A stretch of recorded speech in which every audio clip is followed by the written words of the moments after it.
Hi, everyone. I'm really excited to be here today with Holly Gooch. I'm sitting here in the back of a building in Parnell where she is running the Hyphen Project. And I don't know if any of you have heard of the Hyphen Project, but it's a school where they teach twice exceptional young people how to leverage off their exceptional talents and actually how to moderate their exceptional challenges as well. So it's like a scaffolding model. And Holly has built this from the ground up. I'm really excited to hear about the work she's doing here today. It's a particularly salient subject for our listeners who are all either neurodiverse or have a neurodiverse young person in their life. Yeah. So tell us about how you came to be doing what you're doing, Holly. Absolutely. So it all really stemmed from my experience as a parent, which is often how people sort of end up in the kinds of work that I'm doing, certainly internationally. Yeah. So I have two sons who are wonderful young men, both in their early 20s and have left home and are off doing amazing, wonderful things.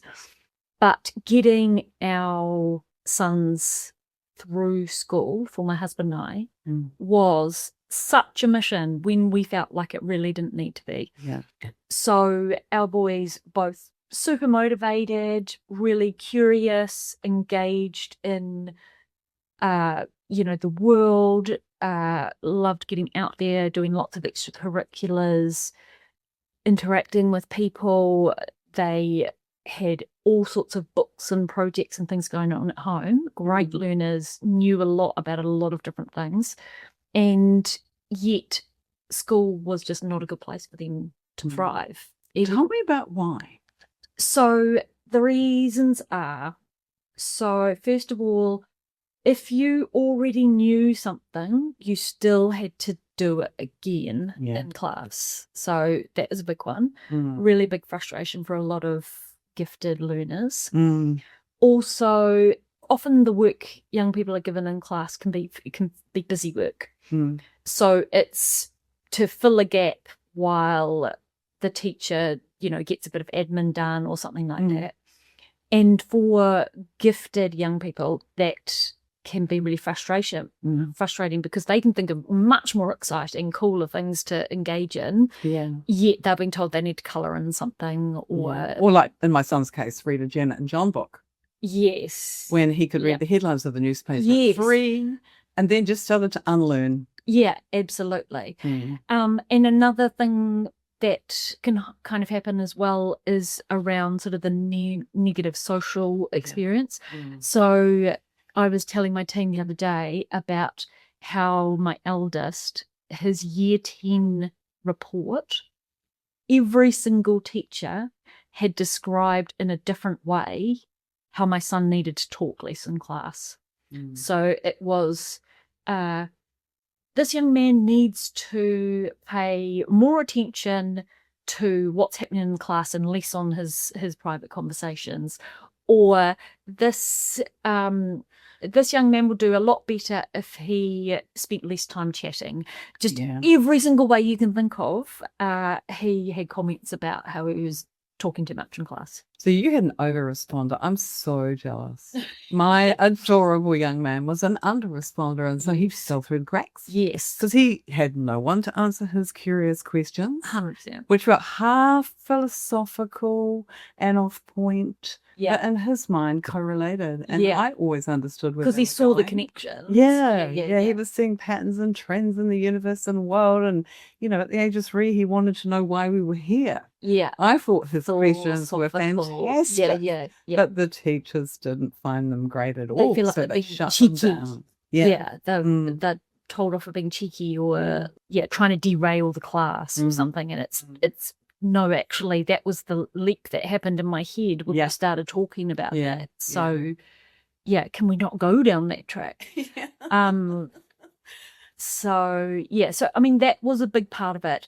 I also think certainly for my sons, but a lot of the young people I work with now, the whole experience of school is very confusing as well. Yeah. Because if they have a great teacher who really gets them, they thrive and they get great reports and they achieve and they get given a bit of license to maybe do things a little bit differently to some of the others in the class. and the teacher will excitedly get back to you and tell them, your son just introduced me to this new thing which I'd never heard of. Did you know that he knew about this? That kind of thing. Then the very next year, they'd get a very authoritarian teacher who is very structured, not big on the idea of being creative or innovative or, entrepreneurial or leadership, all these things that we really value in our adults, but you don't want them in your primary school class. Yeah, well, maybe there's a tsunami coming their way. Yes. So Holly, I'm really fascinated to know this spontaneous question I have about this, because it's certainly what I experience as a parent, but also it's something that's come up a lot with my ADHD clients and leaders that I coach, is they are particularly finely tuned to group dynamics and bullying. It really, really can throw their high levels of empathy off. Did you experience that with your young people or with the people who attend the Hyphen Project? Yeah, oh no, absolutely.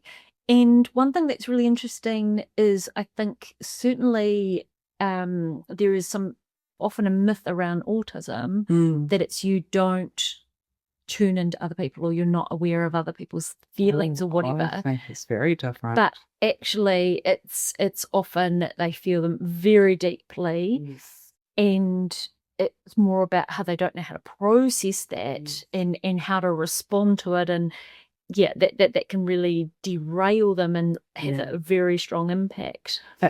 For my son and for a lot of people I work with, who's very high empathy and what I'd call a highly sensitive person, the group dynamics in the classroom would throw him and he'd shut down. Yes. And he would disassociate into a daydream. Yeah, which is a sensible response in some ways. Like it is looking after yourself. And so he looked like he had no social skills. Yeah. So I had this young kid who went from being highly engaging with lots of friends to suddenly out of kilter. Yeah. And one thing I think too, specifically for ADHD in that sort of an environment is, and for giftedness, anyone who does that deep kind of processing is you're aware of everything that's going on in the classroom. So it's exhausting. Yes. Because there are so many different energies happening around the room, different events happening. Yeah. And you're taking it all in, either because you're ADHD and you can't filter things out or organize them, or you're gifted and so you're highly attuned to everything and very sensitive to all the things that are happening, and that's a lot to process. And then you're supposed to do learning on top of that. So it is really complex. So complex. I'm glad you used the word energy, because I think that's a great way to describe it. Someone walks in with a big feeling. Those that can pick up on energy see it as that they can experience like an emotional vampire, or they can even be like an energy vampire in some situations. And it's not because that person literally is an emotional vampire or an energy vampire. It just literally affects them that way. Yeah. And they can get overtaken by other people's big emotions until they learn the tools to deal with that. Yeah. That often they aren't getting the opportunity to learn those tools. That's right. And so they end up developing these strategies that aren't helpful. So, for example, we were talking in the team recently about people who respond to feeling anxious with a sense of overconfidence and arrogance. It's actually masking the fact that they are struggling, they're uncertain about the situation, so they want to take control of the situation. Absolutely. And that taking control makes them feel more secure. Yeah. But actually they come across as insecure. Yes. But also they become other people respond to that really negatively. They don't want to be threatened and they don't want to give over control, and they think that the person is showing off perhaps, but actually it's driven by fear, not a desire to be seen and showing off and things like that. So so it's definitely sort of like a translational thing. But what I think I was talking about before is just that frustration with our kids where they have the sense that they're different to everyone else, but they don't have the words or the understanding. The people around them don't have the words or understanding as well. Yeah. And so it takes a long time before they get to the point where they're like, oh, I'm actually the person who knows the most about me, and I need to pick and choose, even from psychologists or psychiatrists, or teachers who are supposed to be the experts, and they get this feedback from them which doesn't sit right with how they feel about themselves or what they know about themselves, or conflicts with what someone else says about them. So they're carrying around this really confused self-identity until they get a bit more confident about going, oh, I'm the only one that actually knows where I'm at. I'm so glad you brought this up, because I think that's a really powerful point of difference that you bring with the Hyphen Project, because I know that in our education system, they're teaching to the norm of the bell curve, of course. So their curriculum and the pedagogy of learning is designed largely for the neurotypical brain. Yeah. Or not the twice exceptional. They sit out on the outskirts of that bell curve. The Hyphen Project's looking at that exceptional learner. Yeah. But the education system, by and large, is playing with developing intellectual quotient. Yes. A little bit of emotional quotient, Yeah. and perhaps even if they've got time, some social quotient as well, some physical, some creative, but the focus is on intellectual quotient. Yeah. It sounds to me like the work you're doing is also equipping your twice exceptionals with the ability to translate group dynamics and to understand themselves. So that self-awareness journey, is that a design part of the curriculum for you and part of your pedagogy? 100%. Tell us more about that. So, well, I just think the best thing that is going to equip you for a future where we've got no idea what's going to happen is to know about yourself. So what you love and what you loathe. So, and obviously that can change a bit over time. Yeah. But so in terms of finding out more about what you love, our favourite thing to do is expose our teens to all sorts of different things that they didn't even know were possible. Yeah. Or hadn't even heard about. And especially we would think that, you know, with the internet, they'd be more worldly wise. But in some ways I think they're not, because they're just getting fed more of the whatever they first kind of looked up. Yeah, and all the algorithms are designed to feed them more of what they're interested in. And Yeah. so while it might head them down into the thing they do know they love, it's probably way richer than that. And it's not giving them what they loathe. Yeah, absolutely.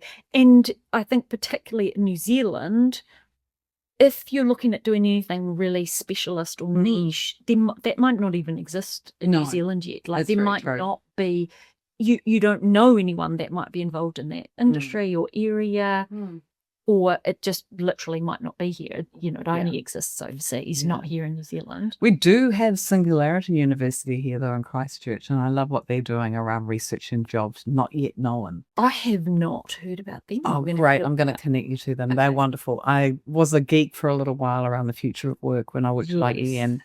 The Smarter Workforces team, and I was completely transfixed by what was happening with AI and technology and how that is shaping the way we work. And I think the answer for neurodiversity is that it is a good thing, because it takes away the things that we're exceptionally challenged by, and it empowers us to be more creative. So am I right in thinking that, you know, like we don't really know what it's going to look like? No. Other than, you know, you are going to have to reinvent yourself multiple times. You are going to always had to do that, actually. I think in the world of work, and I did my master's in career development, that actually what we know is that serendipity is not serendipitous. You have to keep looking at the future. You have to be a futurist, and you have to see what's coming and what's changing. And actually, you have to focus on your AQ, your adaptability quotient. It's important in today's workforce to have high AQ. And then to identify where you get stuck and why change can be a challenge, along with EQ and SQ. And IQ is almost redundant, as long as you understand that it can be known, because you can find that on probably your handheld fifth peripheral, your mobile phone. Yeah. So I do think a big part of that adaptability is knowing, okay, so things like, what are my core values? Like, what are things? Why am I working? You know, like, what is it that I even want to work for? And the other bit is, how do I work best? Like, what kind of environments suit me? What kind of tasks do I thrive in versus those that all they're going to do is stress me out and not be helpful. Yeah. And even just down to your like daily structure. Are you a person that needs to kind of go with the flow of where your own moods and impetus is at a particular time? Or do you do much better when you've got structure, because then you can actually focus and there's those sort of supports around you, so that you're not just sort of wafting off into, the ether. So knowing those things, as well as how to go about tasks. So really relevant in learning, but I think it's super relevant in work as well. So relevant in work. In fact, that's where lots of people get time poor. They don't understand some of the modalities like the Eisenhower matrix and how to prioritize things.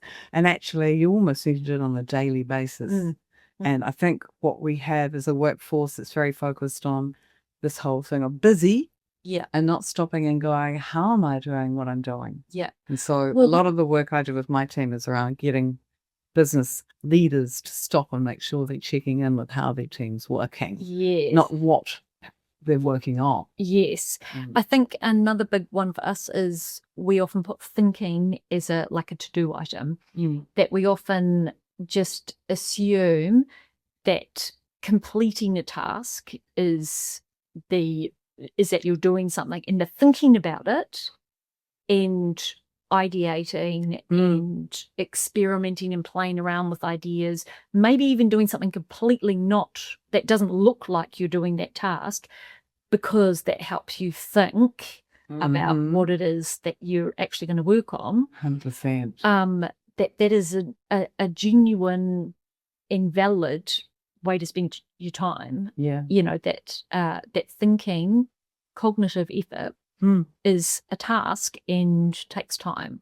And a lot of people don't even structure it into their day or understand the simple neuroscience of how we focus and how we problem solve and how it can be built into your day. Although there are lots of workplaces that are teaching their teams to do that and to plan it out. So they've got deep thinking time, zero it out on their calendar, stop all of the channels of multiple interruption that are happening, and actually just simply allow themselves time and space to get into flow and problem solve and be creative. But often I find with leaders that they're most creative on a Saturday morning when they're tinkering around with their boat while they're out having a run. This is what I mean. Actually even doing some retail therapy. The idea pops in and they go, that's it, I've got it. And I think I have found it interesting. I think some of it has been a teenager, but I do think a big part of it is generated by our schooling system, because I've worked with teens that have been homeschooled and just really kind of don't have this, where they feel guilty and bad if it doesn't look like they're doing something or they haven't produced something. I mean, obviously we've got this sort of culture that NCA's kind of become. I don't think it was set up in this way, and I don't think it was like this at the beginning, but where teens are like, well, if there's no credits for it, why do I do it? Like, I don't have to do this thing because I'm not going to get any credits for it. So, and I think what that's built is a lot of anxiety, because they don't value thinking, managing yourself, all those sorts of things as an important part of learning. But it is like you are the resource and you've got to figure out how to operate with this resource that you've got. You're a learning being. So how do you go about structuring this learning at the Hyphen Project? So everyone is working on different things. So some people are studying because they are wanting to get into sort of academics, or they're wanting to pursue a career that requires a qualification. So they're all working through online learning systems, and we support them to engage with those. For other teams, they are wanting to get into sort of creative spaces, freelancing. So that is very much about getting the work done, refining what their brand is, refining and narrowing what it is they want to do, or sometimes expanding it if they're quite focused on it. and then setting them up with basic skills like, how do you have a professional conversation? And you need to get good at emails, and you need to, when people say no, that might just be the first step in the conversation. It's then after that you kind of go on to sort of negotiating with them more, building relationships, setting up Henry, doing tax. Love it. All of the those entrepreneurial toolkit. Yeah. So a lot of my listeners, our listeners, are going to be really interested in what you're doing and whether their young person would match your learning model. How would they go about getting hold of you? I mean, obviously we're going to put all our links to the Hyphen Project and you in the bio, but should they really want their young person to attend the Hyphen Project, how would they go about that? Yeah, so definitely start with a conversation with us, because what information parents have about their teens might not actually marry up with how we would see them.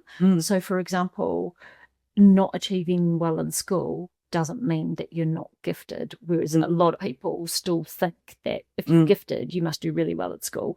And so, we often will have parents going, I'm not really sure if my teen's particularly gifted, they're not doing well at school, and so we're not sure if it's going to be the right fit, that sort of thing. What age group is it? 16 to 19 years. 16 to 19. Yeah. Those are our teens. So they may not be presenting as gifted at school, but they're challenged at school. Yeah, absolutely. So so conversation with us is super important. Yeah. And the other thing is we're really happy to give next steps for people if it feels like we're not the right place. But so many families are kind of stuck. They can't find anywhere to sort of stuck. Honestly. Questions. Yeah. I was stuck. Got there in the end, but by dumb luck, really. I had to do it myself. And I was really well resourced. Yeah. But there wasn't a Hyphen Project at what you were doing. I did manage to find a Montessori-based homeschool group when Jordan was 8. It was amazing. Yes. He was there for 3 years. I ran in Horopito for a year and then at my house for 2 years. And so I know what you're doing. Yeah. And I'm passionate about it because I know the difference it makes in a young person's life. In fact, the research says that 6 months in an environment with unconditional positive regard will build resilience for a lifetime. Yeah. But you're teaching them their actual exceptional abilities. Yeah. While also helping them understand the exceptional challenges, which, love and loathe. Yeah, absolutely. I call it tips and dips of a star. Yeah. But it's the same thing. Yeah. And what we very much focus on is where they're going to in the future. We don't rehash what happened in school and who said what and fair enough. What you're not good at and how you can't spell or those sorts of things. We're not interested in that. What we focus on is where do you want to get to, and let's figure out how to get you there. I love that. And if you don't know where you get to, let's discover it. Yeah. Do you have a methodology that you use to discover it, like Ikigai or one of those? No. We have completely made up, and it's still evolving. So very much influenced by the educational psychology research. Yeah. But also with every team that we've had, we have kind of added to our toolkit. So the main thing that we use is the problem solving method. It's, so what's the actual presenting issue? Let's define that properly. Like, let's actually explore what the issue is, because teens might say, for example, I'm just really tired, but what might be behind that is actually more about they're overwhelmed or they're confused, for example. They're stuck. Yeah, stuck, that sort of thing. Or that they might define the problem as, I really want to go to university and do engineering, for example. But what we might discover while we're working on defining that is actually they want to succeed in something, and that feels like something that other people will value, but their heart's not in it, for example. So, just defining the problem, then going, okay, cool. What are all the different possibilities, different ways that we could explore this next? then give one of them a go. What did we learn from that? How is that added to the information that we had about what you love, like, what you're good at, all of that sort of thing? Okay, well, let's do the next thing. Do we need to redefine the problem? So we just do that over and over and over. So it means for us as the team, we have to be super flexible and super responsive. We have to think on our feet really quickly. Every day, we have multiple places where we collect ideas, because so often we will try something and it doesn't work. And so we need to come up with other options, or we do something that wasn't even intended to be important or whatever, and it just sparks a whole new direction. So then you build on that. So whereas in a degree program, for example, or a program at school, it's okay, we're going to cover these topics for the first 3 weeks, and then we're going to move into this topic. Whereas for some of our teams, they might start one topic and then discover something really amazing that really hooks them and is going to go places. So you need to get rid of that plan to do the rest of that topic and then move on to that one and grow it and expand it. Or it might be that they didn't even need 3 weeks to cover it because they were so passionate about it. They got it done in 3 days, and so they're already ready. They're already ready to go on to the next thing. So super flexibility is. Love that. So you're actually operating out of a model what I would call high AQ, adaptability quotient. You are moving quite. And the thing about neurodiversity is that no two neurodiverse people present as the same anyway. They're very nuanced. Yeah. And that's why we think we've got quite an important role to play in helping articulate for the person themselves what that nuance is.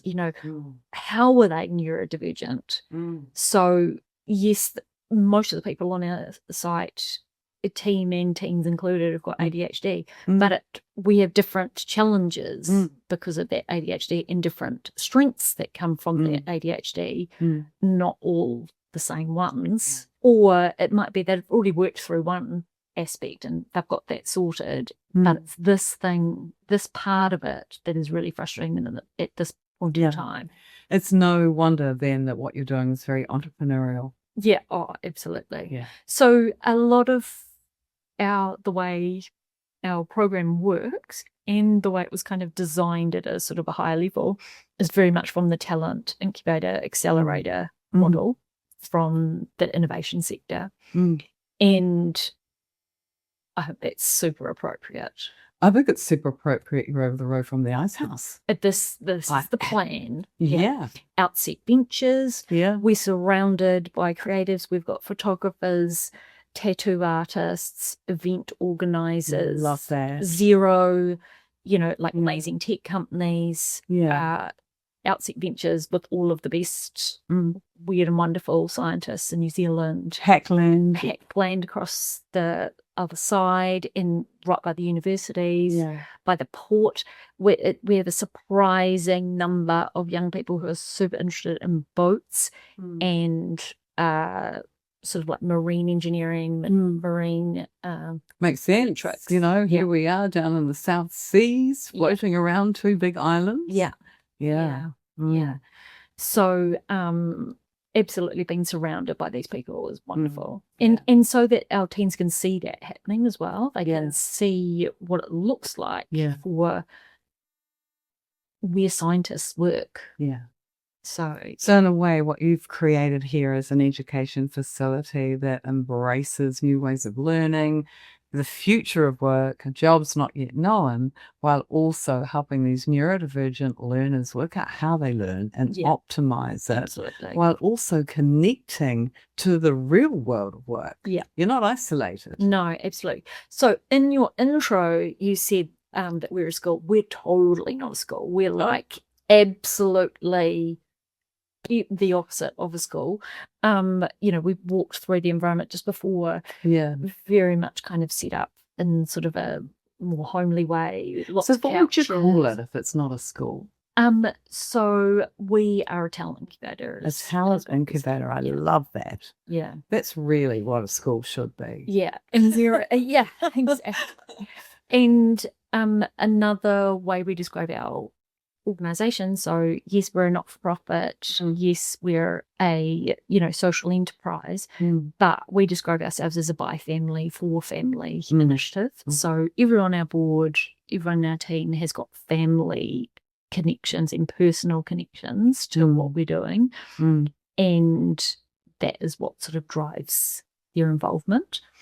All of our families are actually genuinely involved in the program as well. So my sons have both come in to be mentors, workshop providers. I love that. So it's really extending their skills at the same time as what we did in our homeschool group. We had the parents wouldn't just come and drop off their children. They'd be part of it. They'd roll up their sleeves. And our teachers knew what was going on in the lives of the children. They had a friendship circle every morning where they could sit around and share openly. Yeah, absolutely. It was a holistic model of growing and developing. Yeah, absolutely. And I mean, it's so much richer for it.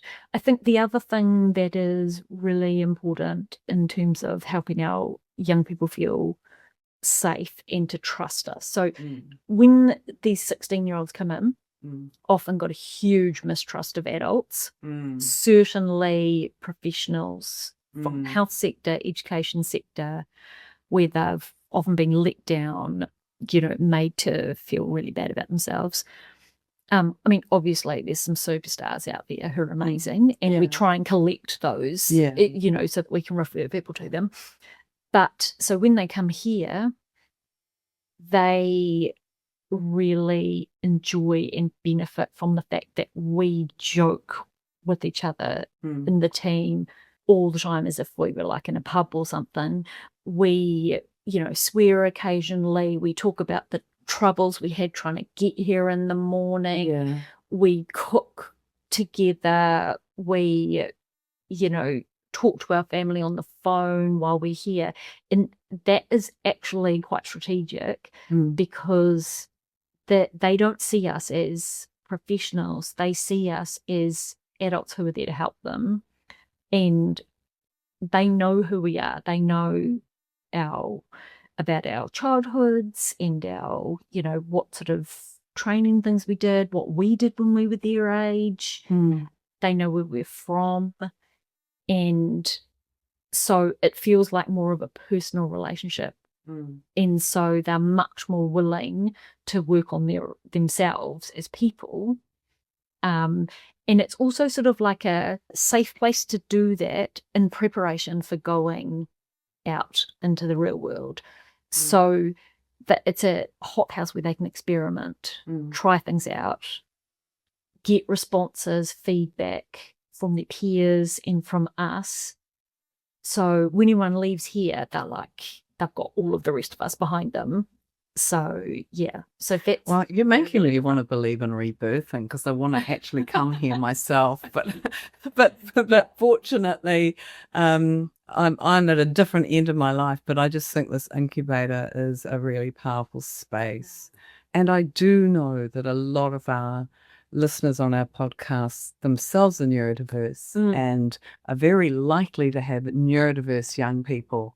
And what you're doing is really innovative and really relevant and really needed, because personally I think we've got a neuro tsunami headed our way. And the experiences you're talking about, your young people having already had them navigating neurotypical systems that are designed for neurotypical learners. And so naturally it presents to them as putting them into a situation where in fact they can feel disabled, even though they might be exceptionally talented in certain areas. It's hard for them to dumb themselves down. And when they do that, while they learn valuable skills, because you do need to navigate a neurotypical world, you can't thrive. I always describe it as a negotiation. You can't just do whatever you want and expect everyone to fit around that. Equally, you don't have to just do what everyone tells you have to do. It's very much, every interaction and every job is a negotiation between the client you're serving, the person who's paying you, and yourself. So knowing how to navigate those negotiations rather than just going, right, this is what I need, so I'm not going to do anything until I have this thing that meets all of my needs. It's just unrealistic. Yeah. That's right. It's a very rich skill set, actually, to develop that in a young person. I know that in New Zealand, we kind of consider sales as a dirty word, but in reality, the ability to negotiate, the ability to influence, the ability to present an idea and develop a solution is a sales skill that's valuable, as long as you're not selling coals to Newcastle, but you're actually developing something that's related to what your client needs. And those skills are absolutely fundamental to designing a really good lifestyle. Absolutely. And I mean, one thing I'll say, it's quite controversial, is masking is a tool you can use to achieve the goals that you want to achieve. It's had a lot of bad rap saying, I shouldn't have to do this thing, I shouldn't have to do this.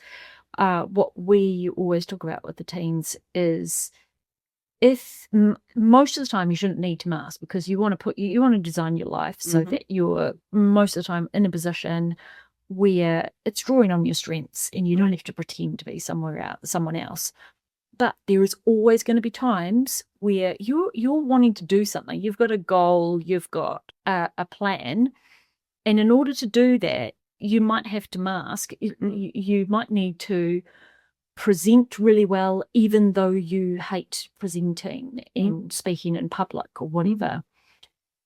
And often in the neurodiversity, where people would describe that as masking, but actually sometimes it's just doing something that's hard for you. It's having a growth mindset. It? But also, I like to look at this masking conversation, and I'm really glad you brought it up. It's being a bit like an 80-20 rule. In order to be adaptable, we have to get outside our comfort zone. We have to stretch and grow. And actually, often we find that we're not as bad at it as we think we are. So it can be our anxiety or our fear or imposter syndrome or whatever it is that we're battling at the time to get out of our comfort zone. If we don't make that step, then we'll actually never grow. We'll slow. Absolutely. So the fact that taking public transport is noisy is not a reason to not take public transport. It's a reason to get some headphones, do it in the way that suits you best, like maybe traveling at a different time or maybe walking part of it or whatever.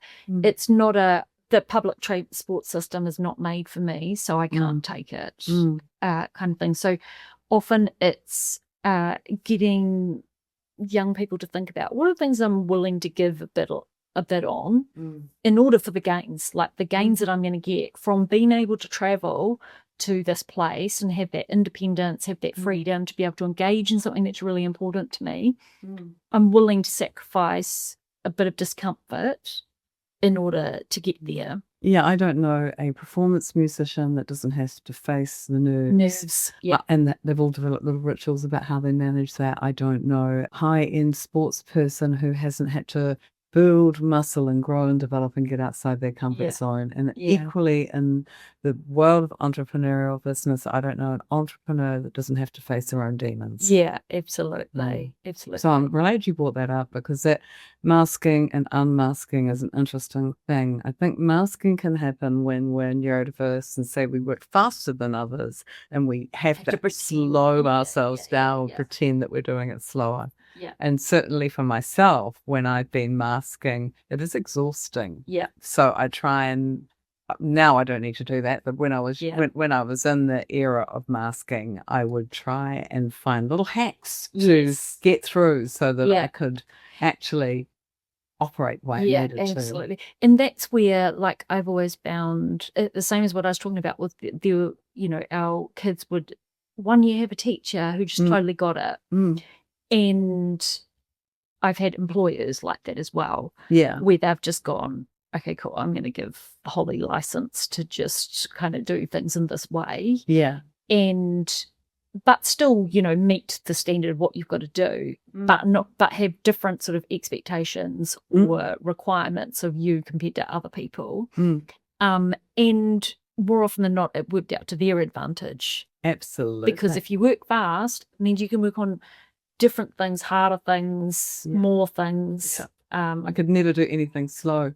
So that brings us up to your neurodiversity, Holly. Yeah, so I've got ADHD and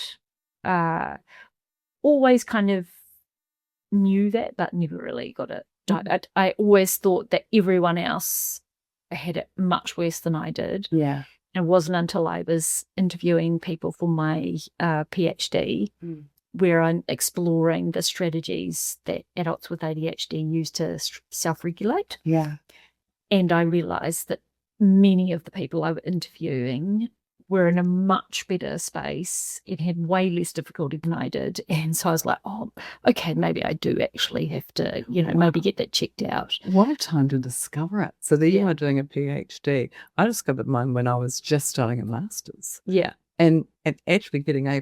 So thinking, learning disabled? No, but I was studying what I was interested in and hyper-focusing. Yeah. And doing assignments in 3 days where it was meant to be 3 months. Yes. So tell me more about your PhD. So I have interviewed 33 adults with ADHD from around New Zealand, asking them things like, what's something you've done really successfully in the past? How did you get there? Because obviously there would have been barriers. So how did you go about doing it, achieving it? Also, how do you get through the day? Every day is challenging. And how did you choose who to interview? So I just put a call out for any adults with ADHD, because obviously we want big diversity.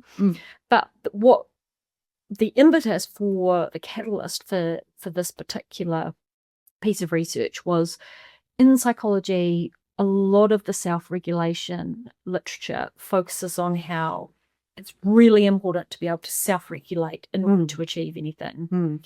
And then another kind of key message that was coming through in the literature was that people with ADHD can't self-regulate. They have trouble with self-regulation.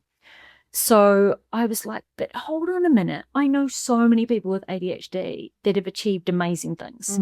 Is it that they self-regulate differently? Is it that they use something else other than self-regulation to succeed at those goals? Like one idea I had is, are they drawing on their talents more to compensate for the self-regulation struggles, what have you? I wanted to put that to people with ADHD. How do you actually do it? So how do you manage your emotions? What do you do when you have these big emotions and you're frustrated, you're angry, you're upset? How do you get through that? What do you do to manage your own impulses, like self-control? Are you able to build habits? And if so, how do you do it? Habit stacking. Yes. All of that stuff. Yeah. And I mean, the most fun thing about all of the interview, it's always fun talking to people with ADHD, and when you've both got ADHD, because you can bounce all over the place. Yeah, absolutely. I think of all these other researchers having real trouble trying to get things out of the participants. I'm like, never had that problem. No, not when we're all oversharing. No, yeah. And people had the most amazing, wonderful, creative, really thought out and often quite hilarious strategies that they used, or attitudes that they just had to adopt because it worked, and often quite the opposite to what you would be told is, things to do, mindfulness and things like that. You're often told all these things that are really useful, but actually what we found is that there are a whole bunch of other things that people find useful. So often people would say, I can't even believe I'm telling someone about this, but this is what I do. This is how I get up in the morning, or, that sort of thing. So, yeah. And I mean, and where can we find this research? I know. Well, give me some time. I've got to write it up. My supervisors are really wanting me to write it up. I'm wanting you to write this up. I'll give you one of mine. Yeah. Dopamine fix. I find myself stuck in the middle of a really gnarly project. Yes. And I remember at the time one of my roles, I was working in Takapuna, and there was a retail strip Yeah. And I'd wander up and down the retail strip, talking on the phone, actually working Yes. and looking at clothes, and just looking at them would give me a dopamine. Yes. And then if it was So then really you do bad, Yeah. I'd have to go and actually buy something. Now, that was very expensive. Yes. So what I figured out how to costly do is approach. recycling now. So I have Yeah. recycling stores, and I sell off things I'm not wearing anymore. And then I spend my credit, and I'm really disciplined about it. But Yeah. you know, when I was younger, I discovered that hack quite by mistake. Yeah. And This is and that was one of the big things as well, is that they didn't really, you know, very few people went, right, I need to come up with a plan for this. You just have to do it out of necessity. Yeah. I didn't even realize what I was doing. I was literally getting a dopamine hit every time. I knew something was weird about me because I'd walk into a retail environment and go into a trance. And I can remember in London going into Next when it had just opened as a chain of beautiful designer stores, and I had this big IT project I was delivering on, and I just didn't like what I was wearing, because if I don't like my outfit, I'm super uncomfortable. And so I walked in and I bought this yellow dress with this matching blazer and these yellow shoes and a yellow jaunty blue scarf, and just literally put my other stuff in a bag and walked into the office, and I smashed the project that day. Yeah. It just went so well. And my boss said to me, "Man, it's like you're on fire. What have you done?" He had no idea I bought a completely new outfit. Yes. And I never joined the two together for years. I just started doing it. Yes, absolutely. And so this is the thing. You can't go to a psychologist and have them tell you what you might. You have to kind of create those bespoke things yourself. Yeah. Based on what's working. So one of the things I'm writing up in my thesis is around the importance of encouraging people to be a scientist of themselves. Yeah. To actually go, what worked? Yeah. And we do this with our teens here all the time. Where, you know, they often arrive really low self-esteem, think they're failures at everything. And then they'll tell me about something they've done that's amazing. And I'll be like, okay, so how did you do that? How did you manage that thing? And then they'll tell you really articulately all these incredibly thoughtful things that they did and that helped them. And I'm like, well, you use those same things to do this other thing that you think you can't do. You just use those same strategies that can work. They've all achieved something already. What you are doing is phenomenal. And as I'm hearing you talk, I'm thinking about so many people I know who have just been unable to get that kind of learning incubator for their young person. Yeah. And I know that there are so many young people out there who would benefit from this environment. I think it's really important for listeners, parents. We are not just for the kids that are bombing out in school and are in super mental health distress. Many of the young people that we would serve really well are the ones who are underachieving. So they're in school, they're fine, they're a bit miserable, they're waiting for it to end. And it's all just a bit awful, and they're just sucking it up and getting through. And I shouldn't be laughing, Holly, but honestly, this is a story I hear a lot. So it's nervous laughter. Yeah. I think that this is phenomenal, what you're doing. But I also love how you're focusing on getting it right. Yeah. That you're being holistic, looking after yourself at the same time. It is not easy what you're doing. No. Any means. It's very resource hungry. Yeah. I know that from when I ran the little Montessori group for 2 years in my own home and wanted to replicate it into a learning incubator that could just stretch to meet the enormous need out there. There's a massive need out there. Yeah, absolutely. It is huge. And I actually see, I don't know whether it's because New Zealand is an outlier and we're largely populated by pioneers who've come away from whatever mother country they came from to start a new life that took an element of thinking differently and unique thinking to do that and taking some risk, or whether it's simply that we are a genetic outlier in some other way. But there is a large number of neurodiverse young'uns and learners coming our way that would really benefit from this kind of environment. And that they don't necessarily know that that is what's underlying, because often you're at school and you're told it's because you're lazy. The reason you're not doing well is because you're lazy. Undisciplined. Or, undisciplined or distracted or, those sorts of things, as opposed to the fact that you've just got this burning hunger to be doing something that's really impactful and complex. We often talk about our teens finding the hard things easy and the easy things hard. Yeah. So my son described to me very recently, he's like, Mum, I still don't know my times tables. He's got a degree in maths. He's just finishing off a degree in maths. And he also said, I won this university maths competition, and he's also a World Sudoku champ in some online platform and stuff. So it's not that he's got a problem with maths. It's just times tables. It's so boring. It's just rote learning. Yeah. And so he can't focus on that. No. It's a calculator to do that anyway. Yes. Whereas if you've got a complex problem, yeah, of course you're going to use times tables and calculations to kind of get there, but you can see the reason for it. But just sitting there practicing your times tables, can't do it. So that's a classic example of how you can do the hard stuff, but you can't do the easy stuff. Like, you actually need to be presented with a challenge or a meaningful goal, and then you'll do whatever it takes in order to get there. I hope he knows the story of Einstein, who spent his life actually trying to decode the formulas that his mind unconsciously knew. Yeah. He would go to sleep for 10 minutes with a complex problem in his brain and wake up, write the answer, and then try and decode how he got there. Yeah. And actually, I think what you're doing is you're teaching these incredible young learners how to decode the world. Yeah.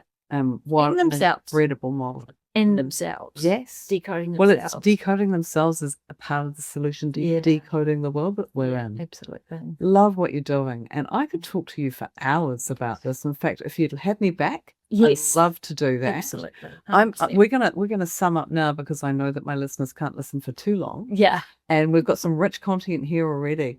And I've got about 10 questions I want to ask you. I'm dying to know the outcome of your research, but I hear you're not there yet. And so we haven't got an executive summary on that. Look, if you tell me when I need it to get it to you, then I'll give you a deadline, Holly. Yeah, maybe you give me a deadline. Yeah. I think maybe my university and supervisor deadlines have just kind of they've slipped, worn off a little bit. So maybe if you give me a deadline, by the end of this quarter. Yeah. Okay. There's a deadline, and I'm going to be back, listeners, because we've got to hear more from Holly about this amazing work she's doing. Your story yourself is phenomenal. What you've done with your 2 young people is incredible, and now you've built this learning incubator that the world can benefit from, and certainly some Aucklanders can benefit from, if not the whole world. But I think this is a model that can be replicated, and if it's not you who replicates it, others can, I'm sure. What would be the one thing you would say to the parents out there who are listening with a young person who they know is just not quite getting the support they need? Yeah. What's your counsel? I would say, don't wait and see. If you've been waiting and seeing whether this year's going to be better, whether once this thing happens, it might get sorted, or they'll feel better when they're a bit older. They just need to do this and then it's going to work out. If you know in your heart of hearts that actually you've already been doing that for quite a while, just take the risk. Take the risk. That not taking the risk is actually causing more harm. Yeah. Because they their self-esteem gets worse. They get further and further behind in their learning. They get further and further into that sense of mistrust in the adults that are supposed to help them, and so on. So they start to become more and more disenfranchised, don't they? And it's a really interesting thing, because I think we have this point in New Zealand at the moment where it's hard to get into the workforce. Yeah. Because we're in just fuel crisis situation. The economy's a bit rough out there. Yeah. So for it's that failure to start can be a thing that happens. 100%. And so don't allow them to enter into that territory. Yeah. the cost of, so another fear that people have is, the cost of our fees, which are very reasonable. I always encourage families to think about, you need to think of the cost of your child not being able to be independent in their 20s. Yeah. And still being with you until they're 25, 26 or whatever, because they don't have the skills and confidence to kind of be independent, or the mental health costs and burden that they are going to carry and bring into their start in life because they haven't had that opportunity to have a circuit breaker, which could prevent so much of that. Absolutely. I think that the inherent thing in here is the fact that as a parent, when you have a young person that fails to start, inherently they're trying to individuate and they're trying to establish themselves and everything in you is wanting them to do that successfully. So it's very triggering watching them fail over and over and over again. I know my son wasn't until he was 28 that he started to click and get into work that was allowing him to develop some really real skills and to thrive and then get confident. It was such an immense relief to me when that happened. There was no Hyphen Project back when I needed it, and I'm just so glad that you're meeting a need now. Yeah, parents told us this. We had sort of never intended it, but we have changed their lives as well. A lot of our parents have been able to go back to full-time work because they'd had to stop their job because their teens been in crisis. They have learnt skills from us. There's also a special thing that happens when another adult. So teenagers need mentors in their lives that aren't their parents, even if the parent and the mentor was doing the same thing. Yeah, they need to move out of their family circle and have something in the outer world that validates who they are and shows that they've got support beyond their family. So they expect their family to support them, but unless they have support from the rest of the world, they feel like they don't belong there. And I think that what you've built here is creating that model. It takes a village to bring up a child. 100%. And a neurodiverse child needs a bigger village. They need more connections. That's true. That's and I think they also need a village that has got quite specialist understanding and skills and approaches. Almost because that needs to counteract some of the negative approaches that they've experienced or the experiences that they've had with people who don't have good understanding. It's really interesting. Maria Magda did a podcast with us, and she sits in the education system around how we're still not there yet and we've got a long way to go. And our educators in the public system are awesome people. It's not that we're being negative about that. It's that they're catering to the norm of the bell curve, and a neurodiverse learner is twice exceptional, so they don't sit in the norm, and they come out of the education system feeling either dumbed down or that they just hadn't been understood. That's the need that you're meeting with this learning incubator. Absolutely. And I mean, certainly the other thing for our teachers too is I have a great deal of empathy for our teachers who have just been going through change after change after change after change on the back of COVID. Dealing with the situation where families aren't engaging in school.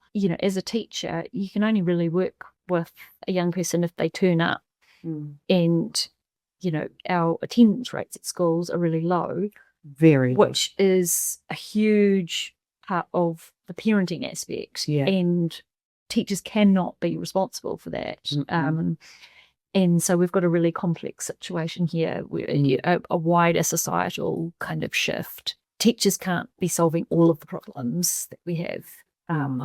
That's not in their remit. That's why it needs a holistic approach. Love what you're doing here, Holly. Thank you so much for allowing me to do this podcast. I'm super excited to push this out. I know our listeners are going to be really keen to hear it, and it's so amazing what you're doing. I'm And bless really you for excited for the it. New Zealand voice in this space as well. Like, you know, there's so many podcasts overseas, but we really do need the New Zealand context to be brought into this kind of discussion as well. We do, because she won't be right Yeah. if you leave them where they are. Yeah. 100%. Yeah. Thank you, Holly. Thank you.